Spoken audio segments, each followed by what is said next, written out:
Hey guys, today we are going to talk about The People Under the Stairs. And no, I don't mean Harry Potter, I mean the underrated Wes Craven classic. When we think of Wes Craven movies, we tend to think of classics such as Nightmare on Elm Street or Scream or The Hills Have Eyes, while completely overlooking his more hidden gems like The People Under the Stairs. Released in 1991, The People Under the Stairs is without a doubt one of Craven's most disturbing, haunting and ambitious movies he ever made, dealing with confronting issues while leaving the audience on the edge of their seats over the horror of what's being presented on the screen. It tells the story of Fool, a kid living in a ghetto who enters the house of horrors of the Robinsons, a demented couple who have strange children locked up within their house in both the basement and the walls. Fool must do whatever he can to survive this hellhole and to avoid the sick and twisted ways of Mummy and Daddy Robinson in this truly shocking movie. So seeing as we are now in the season of Halloween, we are going to kickstart this ghoulish time of the year by celebrating The People Under the Stairs, by looking into 10 things that you may not know about this horror masterpiece classic. So, let's check out The People Under the Stairs, the movie that'll make you burn in hell.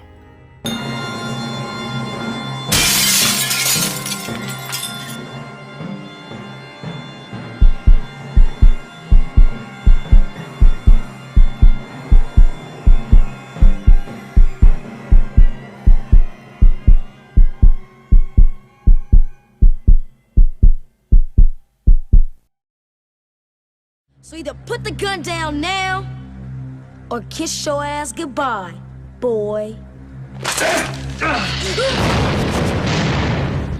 Number 10. The movie's lead was played by a young Michael Jackson.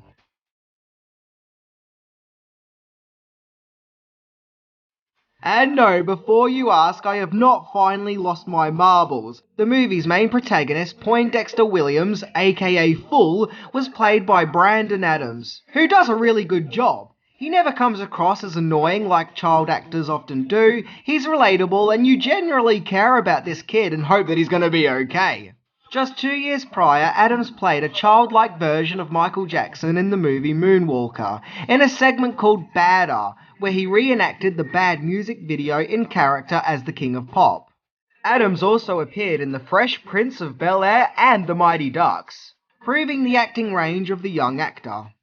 Adams hasn't really been in the limelight in recent years, but heck, there will always be The People Under the Stairs. Number 9. Inspired by real-life events.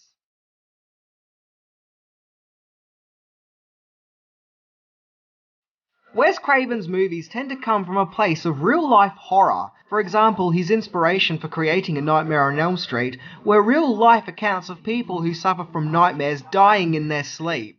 Well, it seems that The People Under the Stairs also comes from a gritty reality, as Craven was inspired by a 1978 incident in which 2 burglars invaded a home, which led the police to the discovery of 2 children whom had been locked up by their parents, of which the children were never allowed to go outside, creating a unique scenario in which a petty criminal act led to the discovery of a greater, more tragic criminal act.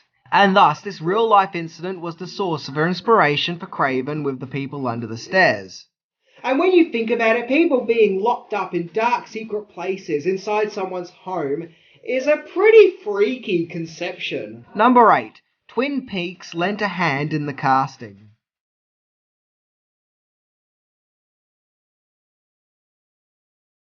Everett McGill and Wendy Robbie played the skin-crawling roles of Mummy and Daddy Robinson. 2 truly vile and despicable characters. If these guys don't make your skin crawl, then nothing will.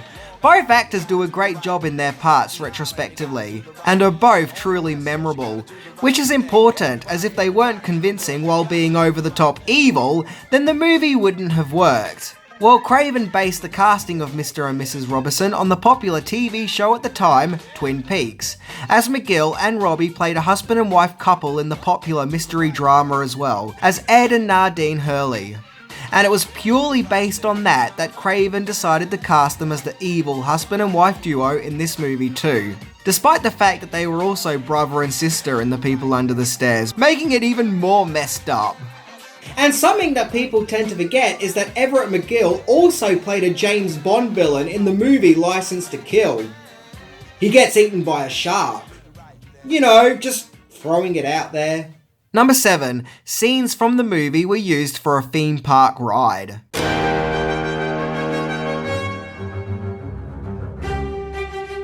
A theme park ride based on the movie Twister, called The Twister Ride, was unleashed in Orlando Universal Studios theme park attraction, giving tourists a chance to relive and explore the 90s disaster movie. The ride involves a sequence in which a tornado destroys a drive-in, just like what happened in the movie. Only in the movie, when the drive-in screen is devoured by the tornado, we see that the movie that was being shown was Stanley Kubrick's horror masterpiece, The Shining. Well, the rights of The Shining couldn't be used for the ride, so instead, the movie that was being shown at the drive-in was The People Under the Stairs, which made sense as that was a Universal release picture. So there you have it, guys. The People Under the Stairs may be a pretty disturbing movie dealing with cannibalism and imprisonment.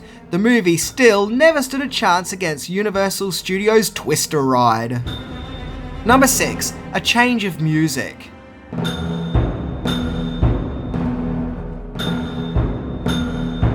The People Under the Stairs music was originally scored by New Zealand composer Graham Revell, whom had also scored other great memorable movies such as Dead Calm, Child's Play 2, The Crow, The Basketball Diaries, From Dusk Till Dawn, The Craft, Spawn, Pitch Black, Blow, Collateral Damage, Freddy vs. Jason, Sin City, and Planet Terror, to name but just a few, proving that he's an accomplished film composer, especially when it comes to dark gothic horror movies. Sadly, that didn't seem to be the case for The People Under the Stairs, as his score was rejected, and a composer called Don Peake was brought on board to rework the movie's score. Revell is still credited as composing additional music for the movie, so I'm guessing some of his themes he wrote were still used for the film. But personally, I would be very interested to hear his complete score, just to hear his interpretation of what the movie sounded like. And remember, peoples, just because a movie score gets rejected, it's not a reflection on the composer. After all, the same thing happened to music composer legend Jerry Goldsmith. Number 5. The People Under the Stairs vs. Connor MacLeod.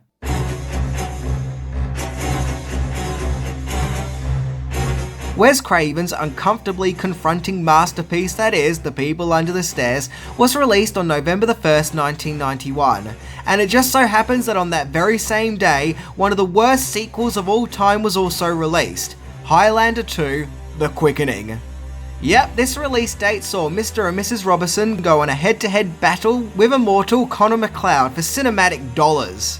However, it no doubt probably helped The People Under the Stairs that Highlander 2 was generally considered to be awful upon its release, and still does even to this day.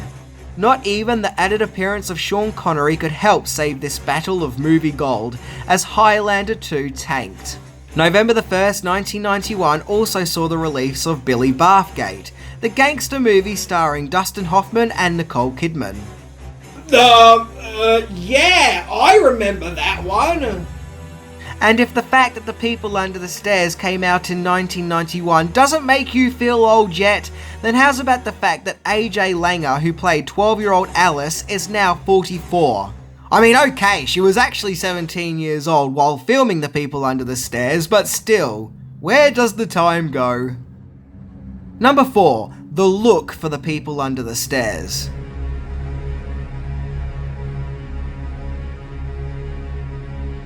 In The People Under the Stairs, we see that those whom have been trapped by the evil Robinsons almost look like zombies, what with their deathly looking green and yellow skin and black eyes. This look came from the mind of Craven himself, as he wanted them to look as though they hadn't seen sunlight for years, causing their skin colour to change into a mouldy colour and for their eye pupils to dilate, creating something that looks truly horrific. They could have looked silly or unrealistic, but it somehow works and makes the movie feel even more horrific, as it gives off a vibe that these people have been locked up for so long and have been treated so inhumanely and so cruelly that they are kind of mutating and no longer human. As for the big hair, Well, that wasn't so much a product of being locked up, but more of a product of its time. As makeup effects artist Robert Kurtzman, who by the way also provides the makeup effects for Night of the Creeps and From Dusk Till Dawn, claimed that everyone at the time while the film was being made had the big hair fashion that was started by the Lost Boys. Number 3. Hilary Swank auditioned for the movie.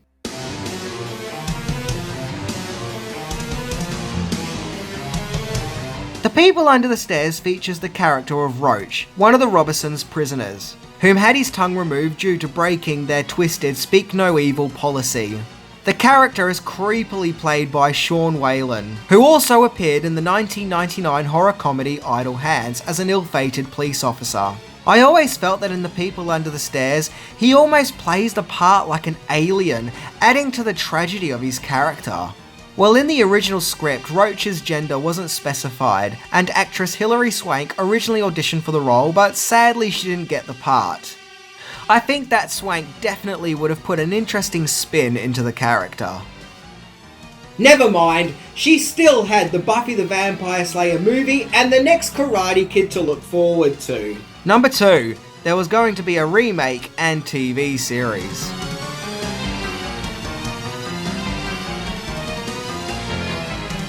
In the late 2000s, Wes Craven had expressed interest in remaking The People Under the Stairs. However, after the disappointing reception of another Wes Craven remake, The Last House on the Left, it was decided that maybe remaking The People Under the Stairs wouldn't be such a good idea. Still, for some reason, that didn't stop the 2010 A Nightmare on Elm Street remake from being made.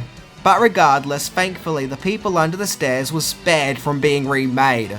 Then there was plans to make a television series out of The People Under the Stairs, which was going to be shown on the Sci-Fi Channel.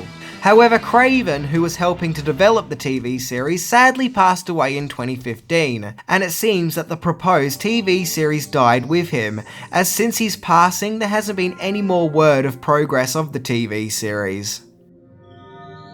Number 1. The movie was a surprise hit.